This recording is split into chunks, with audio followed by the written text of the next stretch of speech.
Good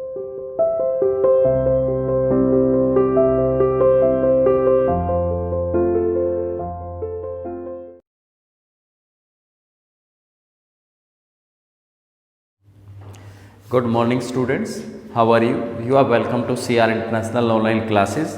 12th arts history के अंदर आज का टॉपिक है टीचिंग ऑफ बुद्धिज़्म, यानी बौद्ध धर्म की शिक्षाओं पे हम प्रकाश डालेंगे। जैसे कि हम जानते हैं महात्मा बुद्ध ने बौद्ध धर्म को अस्तित्व दिलाया है, जिनका जन्म जो है नेपाल के अंदर लुम्बिनी नामक स्थान पर हुआ है। उन्हें ज्ञान की प्राप्ति जो है बिहार के अंदर गया नामक स्थान पर हुई है, और निर्वाण की जो प्राप्ति हुई है वो एक यूपी के अंदर उत्तर प्रदेश में एक शहर है कुशीनगर, वहाँ पर उन्हें उनकी वो मृत्यु को प्राप्त हुए हैं। तो ये तीनों स्थान जो हैं बहुत ही महत्वपूर्ण हैं, और जितने भी स्तूप बनवाए गए हैं भारत के अंदर वे महात्मा बुद्ध के अवशेषों को ही संरक्षित करने के लिए बनवाए गए हैं, और ये ज़्यादातर जो हैं अशोक महान के द्वारा संरक्षित किए गए हैं। तो इसके अंदर हम आज जो इस पे बौद्ध धर्म की शिक्षाओं पर प्रकाश डालेंगे, उसमें पहला पॉइंट होगा आपका द वर्ल्ड इज़ ट्रांजिएंट। ये संसार जो है ये नश्वर है, ये हर क्षण भंगुर बदलता रहता है। ऐसा नहीं कि जो आज परिस्थिति मौजूद है वो कल भी बनी रहेगी, आने वाले समय में मौजूद रहेगी, ऐसा नहीं है। ये चेंज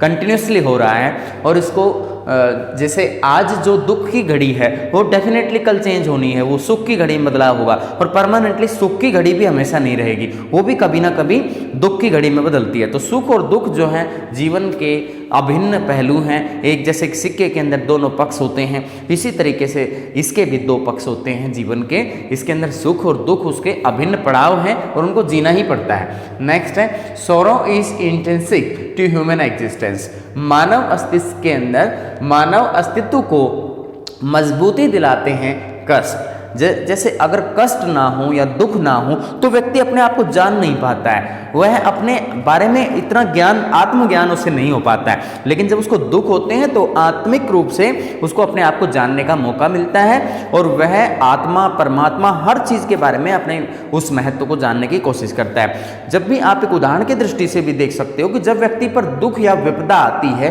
तो भगवान को याद करता है, ईश्वर को याद करता है, और जब दुख नहीं उस पर आते हैं तो वह भगवान या ईश्वर को याद नहीं करते हैं। तो ये इसके अंदर जो सोरो है इन इंट्रिंसिक टू ह्यूमन एग्जिस्टेंस, ये मानव अस्तित्व को जो कष्ट हैं वे उसको झंझोड़ देते हैं और उसको मजबूती दिलाते हैं। बेशक उसको झकझोर देते हैं लेकिन फिर भी मजबूती दिलाते हैं। The existence of God whether it is और not was irrelevant in earliest form of Buddhism. बौद्ध धर्म के अंदर या बुद्धवाद के अंदर ये जो बताया गया है कि भगवान की उपस्थिति थी या नहीं थी, इसके बारे में कोई वास्तविक जानकारी उसके अंदर नहीं बताई गई है। उसमें ये नहीं कहा गया कि भी भगवान होते ही थे या नहीं होते थे, इसके बारे में इतनी कोई वास्तविक जानकारी नहीं दी गई है। Buddha believe that the decay and the destruction of human body was inevitable, कि महात्मा बुद्ध ने इस बात पर जोर दिया है, इस बात पर विश्वास दिलाया है कि मनुष्य का जो शरीर है वो नश्वर है। जिसने जन्म लिया है उसकी मृत्यु सुनिश्चित होती है, उसकी मृत्यु होनी ही है। तो इसके अंदर जो महात्मा बुद्ध विश्वास दिलाते हैं कि मनुष्य का जो शरीर है वो उसको विनाश को प्राप्ति को जरूर होता है, उसका विनाश जरूरी है। ये इसको कोई टाल नहीं सकता है, ये डेफिनेट है। जीवन की एक जैसे किसी की जीवन अवधि छोटी होती है, किसी की बड़ी होती है, तो दीर्घ अवधि के बाद वो सब डिपेंड होता है कि उनका जो जैसे हेल्थ स्टैंडर्ड कैसा है और लोगों की जो सोच कैसी है, अपने जीवन को समझने की सोच कैसी है, उसके एटीट्यूड कैसे हैं, उनसे पता चल जाता है कि जीवन किस दिशा में आगे बढ़ रहा है। सेकेंड है the social world was creation of human, कि जो हमारा सामाजिक संसार है ये मनुष्य ने खुद बनाया है। कि जो संसार के अंदर जब हम देख पाते हैं कि समाज के अंदर कुछ लोग उच्च वर्ग से बिलोंग करते हैं, कुछ लोग निम्न वर्ग से बिलोंग करते हैं, कुछ लोग जाति व्यवस्था के आधार पर बटे हुए हैं, कुछ धर्म के आधार पर बटे हुए हैं। विभिन्न धर्मों के लोग हम देखते हैं, विभिन्न जातियों के लोग देखते हैं, उनके बीच हम जातिगत और धार्मिक भेदभाव को भी देखते हैं। तो इस तरह का जो भेदभाव है सब संसार में मनुष्य ने बनाया है, इसमें भगवान ने कुछ नहीं किया। भगवान ने ये जातिगत जातिगत और धार्मिक भेदभाव नहीं बनाए। ये मनुष्य की उत्पत्ति जिस भी जाति में धर्म में हो जाती है तो उसको उसी का अनुयायी मान लेते हैं कि ये तो इसी धर्म का है, जबकि इसके लिए कोई सामाजिक जो नैतिक रूप से या ईश्वर ने ऐसा कोई नहीं किया है कि नेचर ने ऐसा कुछ किया हो, ऐसा नहीं है। प्रकृति ने भी नहीं किया, ईश्वर ने भी नहीं किया, ये सर्व किया धरा किसका है? मनुष्य का है। और अगर इस तरह के जैसे सामाजिक संसार को जैसा हम बनाना चाहें तो मनुष्य के हाथ में है। अगर वह सब लोगों को समानता दिलाना चाहता है तो उसके लिए जातिगत भेदभाव को खत्म करना पड़ेगा, धार्मिक भेदभावों को खत्म करना पड़ेगा, तो यहाँ पे समानता भी आ जाएगी। नेक्स्ट है the righteous action was means to escape the cycle of rebirth. पुनर्जन्म के सिद्धांत या पुनर्जन्म से बचने के लिए कोई भी व्यक्ति अपने जीवन के अंदर मोक्ष की प्राप्ति कर सकता है, यानी मोक्ष की प्राप्ति को इसका एक विकल्प बताया है कि अगर कोई व्यक्ति जीवन और मरण के छुटकारे से इतर अलग होना चाहता है या वो बार बार मृत्यु लोक में आकर के मृत्यु को प्राप्त नहीं होना चाहता है, तो उसके लिए सिर्फ एक विकल्प है कि वह मोक्ष की प्राप्ति करे। और मोक्ष की प्राप्ति के लिए ज़रूरी है कि वह अपने आप को जाने, आत्मा और परमात्मा के संबंध को जाने और निस्वार्थ भाव से ईश्वर को याद रखे। जैसे जीवन के अंदर जब उसके नेक कर्म अच्छे होंगे तो उसका जो फल है उसको नेक्स्ट कर्म में, नेक्स्ट जो उसका जन्म होता है, पुनर्जन्म होता है, तो उस दौरान भी उसको भोगने पड़ते हैं। इसके अंदर व्यक्ति के जैसे कर्म हैं वैसा उसको फल डेफिनेटली उसी या तो उसी जन्म में मिलता है, नेक्स्ट में मिल जाता है। तो यहाँ पर जो पुनर्जन्म का जो सिद्धांत है उससे बचने के लिए व्यक्ति को अपने जो जीवन के अंदर सदकर्म करने बहुत ज़रूरी है।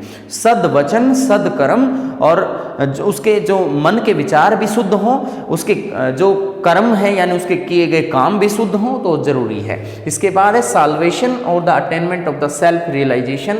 निब्बान could be possible if a person ended his ego and desires. यहाँ पर बताया गया कि कोई भी व्यक्ति अपने आप को जानना चाहता है, आत्मज्ञान प्राप्त करना चाहता है, मोक्ष की प्राप्ति को करना चाहता है, या फिर वह निब्बान की स्थिति को प्राप्त करना चाहता है, निर्वाण की स्थिति को प्राप्त करना चाहता है, तो कोई किसी भी व्यक्ति को अपने ईगो को खत्म करना पड़ेगा, अपने जो उसकी घमंड की भावना है उसको समाप्त करना पड़ेगा, उसकी इच्छाओं को, अपनी इच्छाओं को मारना होगा।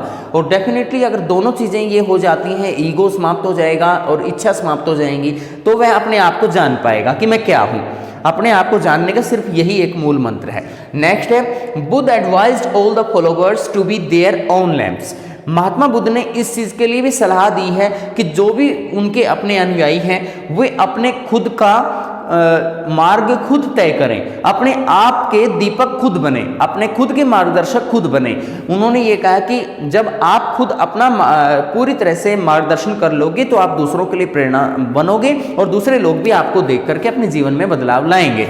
नेक्स्ट जो टॉपिक होगा 6th century BC regarded as a major turning point in early Indian history. यहाँ पे भारतीय इतिहास के अंदर 6ठी शताब्दी ईस्वी पूर्व के काल को एक महत्वपूर्ण मोड़ का काल माना जाता है। उसकी 3 वजह यहाँ पे बताई गई हैं। सबसे पहला पॉइंट है वैदिक ट्रेडिशन लॉस्ट इट्स ग्रिप। यहाँ पर वैदिक जो परंपरा जो हमारे सदियों से चली आ रही थी, वैदिक परंपरा ने अपना महत्व धीरे धीरे ढीला कर दिया, यानी उसकी पकड़ ढीली हो गई। अब समाज के अंदर वैदिक परंपरा के अनुसार लोग जीवन नहीं जी रहे थे। अब उपनिषदों के अनुसार जो भी नए नए धार्मिक सिद्धांत उनको पता लगे तो उसके अनुसार लोग जीवन जीने लगे। वेदों की जगह पर और जो उपनिषदों की परंपरा का मतलब ज़्यादा पालन किया जाने लगा। सेकंड पॉइंट में न्यू रिलीजियस कम्युनिटीज टुक बर्थ। जब वैदिक परंपरा का अंत हुआ तो नए नए धार्मिक समुदाय अस्तित्व में आए, उनका जन्म हुआ और जो पुराने समुदाय थे उनका महत्व कम हो गया। तो समाज के अंदर, समाज की जो नेचर है उसके अंदर एक बड़ा बदलाव आया, समाज की प्रकृति बदलती चली गई। यानी जो पहले ज़्यादा महत्वपूर्ण रहे होंगे, हो सकता है उनका महत्व कम हो गया हो, और जो नए समाज के अंदर जो वर्ग अस्तित्व में आए तो उनका महत्व बढ़ गया हो। नेक्स्ट जो थर्ड पॉइंट होगा emphasised on meditation and self control. आत्मसंयम और योग और ध्यान पर उन्होंने विशेष फोकस किया महात्मा बुद्ध ने।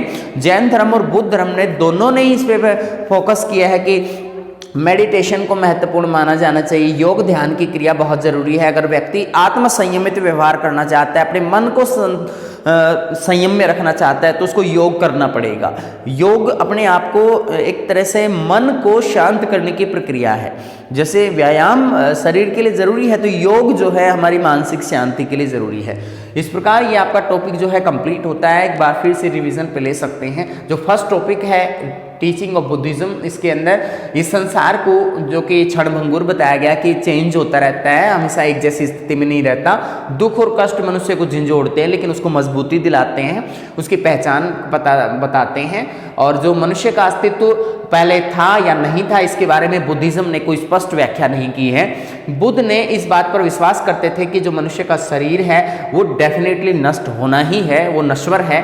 समाज के अंदर मनुष्य के द्वारा ताना बाना बुना गया है कि कुछ लोग जैसे उच्च जाति के, कुछ निम्न जाति के, विभिन्न धर्मों के जो उल्लेख किया गया है, ये सब मनुष्य का किया धरा है। राइटियस एक्शन के बारे में बताया गया कि मनुष्य अच्छे कर्म करके, सदकर्म करके और पुनर्जन्म के चक्र से छुटकारा पा सकता है। मोक्ष की प्राप्ति या अपने आप को जानने की आत्मज्ञान उसे तब मिल सकता है जब वह अपना ईगो समाप्त करे, अपना घमंड समाप्त करे, अपनी इच्छाओं को समाप्त करे।